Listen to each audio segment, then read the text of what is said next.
para penunggu pintu dan para pejabat lain di antara orang Lewi. Tentang rombongan para penunggu pintu, dari orang Korah ialah Meselemia bin Kore dari keturunan Ebiasaf. Meselemia mempunyai anak-anak, yakni Zakaria anak sulung, Yediael anak yang kedua, Zebaya anak yang ketiga, Yatniel anak yang keempat, Elam anak yang kelima, Yohanan anak yang keenam, Elionai anak yang ketujuh. Obed Edom mempunyai anak-anak, yakni Semaya anak sulung, Yosabat anak yang kedua, Yoah anak yang ketiga, Sakar anak yang keempat, Netanil anak yang kelima, Amiel anak yang keenam, Isakar anak yang ketujuh, dan Peuletai anak yang kedelapan, sebab Allah telah memberkati dia. Bagi Semaya anak Obed Edom itu lahir anak-anak. Mereka memegang pemerintahan di antara puak mereka, sebab mereka itu adalah pahlawan-pahlawan yang gagah perkasa. Anak-anak Semaya ialah Otni, Refael, Obed, dan Elsabat, serta saudara-saudaranya, yakni Elihu dan Semakia, orang-orang gagah perkasa. Mereka sekalian adalah dari keturunan Obed Edom, yakni mereka sendiri, anak-anak mereka, dan saudara-saudara mereka. Masing-masing orang yang gagah perkasa, cakap untuk pekerjaan itu, 62 orang jumlahnya dari Obed Edom. Dan Meselemia mempunyai 18 orang anak dan saudara, orang-orang yang gagah perkasa. Hosa dari Bani Merari mempunyai anak-anak, yakni Simri, seorang kepala, sebab sekalipun ia bukan anak sulung, tetapi ayahnya mengangkat dia menjadi kepala. Hilkia anak yang kedua, Tebalia anak yang ketiga, dan Sakaria anak yang keempat. Semua anak dan saudara Hosa itu ada 13 orang. Rombongan-rombongan para penunggu pintu itu yang dibagi menurut kepala kaum mempunyai tugas melayani di rumah Tuhan sama seperti saudara-saudara sesuku mereka. Untuk setiap pintu gerbang mereka membuang undi menurut puak-puak mereka, baik puak yang kecil maupun puak yang besar. Undian untuk pintu timur jatuh pada Selemia. Selanjutnya mereka membuang undi bagi Zakaria anaknya, seorang penasihat yang berakal budi, lalu jatuhlah undiannya untuk pintu utara. Bagi Obed Edom ialah pintu selatan, dan bagi anak-anaknya gudang perlengkapan. Bagi Supim dan Hosa ialah pintu barat beserta pintu gerbang Syaleket di jalan raya tanjakan. Penjaga yang satu ditaruh berdampingan dengan penjaga yang lain.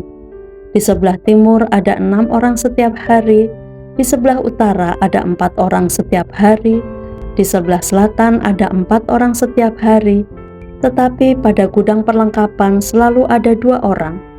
Pada parbar di sebelah barat, 4 orang di jalan raya, dan 2 orang pada parbar. Itulah rombongan-rombongan para penunggu pintu dari Bani Korah dan dari Bani Merari. Orang-orang Lewi, saudara-saudara sesuku mereka, yang mengawasi perbendaharaan rumah Allah dan yang mengawasi perbendaharaan barang-barang kudus. Bani Ladan, yakni keturunan Gerson melalui Ladan, mempunyai orang-orang Yehiel sebagai kepala puak. Keturunan Yehiel, yakni Zetam dan Yoel saudaranya, mengawasi perbendaharaan rumah Tuhan. Dari orang Amram, orang Yisar, orang Hebron, dan orang Usil adalah Sebuel bin Gersom bin Musa yang menjadi kepala perbendaharaan. Sanak saudara Sebuel melalui Eliezer ialah Rehabia, anak Eliezer, dan Yesaya, anak Rehabia, dan Yoram, anak Yesaya, dan Sikri, anak Yoram, dan Selomit, anak Sikri. Selomit ini beserta sanak saudaranya mengawasi perbendaharaan barang-barang kudus yang telah dikuduskan oleh Raja Daud dan oleh para kepala puak dan para pemimpin pasukan 1000 dan pasukan 100 dan para panglima. Mereka telah menguduskannya dari rampasan perang untuk menyemarakkan rumah Tuhan. Juga segala yang dikuduskan oleh Samuel pelihat itu, oleh Saul bin Kis, oleh Abner bin Ner, dan oleh Yoab anak Seruya. Ya, segala barang yang dikuduskan ada di bawah pengawasan Selomit beserta sanak saudaranya. Dari orang Yisar adalah Kenanya beserta anak-anaknya yang diserai tugas luar di Israel, yaitu menjadi pengatur dan hakim. Dari orang Hebron adalah Hasabia beserta sanak saudaranya, orang-orang gagah perkasa 1.700 orang jumlahnya yang diserai urusan pemerintahan Israel di sebelah barat sungai Yordan dalam segala urusan untuk Tuhan dan segala pekerjaan untuk raja. Dari orang Hebron adalah Yeria yang menjadi kepala. Tentang orang Hebron mengenai keturunannya dan puaknya, dalam tahun ke-40 zaman pemerintahan Daud, diadakan penyelidikan tentang mereka dan ternyata bahwa di antara mereka ada pahlawan-pahlawan yang gagah perkasa di Yeser Gilead. Sanak saudara Yeria, orang-orang yang gagah perkasa, kepala-kepala puak, ada 2.700 orang. Mereka itu diangkat Raja Daud mengawasi orang Ruben, orang Gad dan suku Menasye yang setengah itu dalam segala perkara untuk Allah dan segala perkara untuk raja.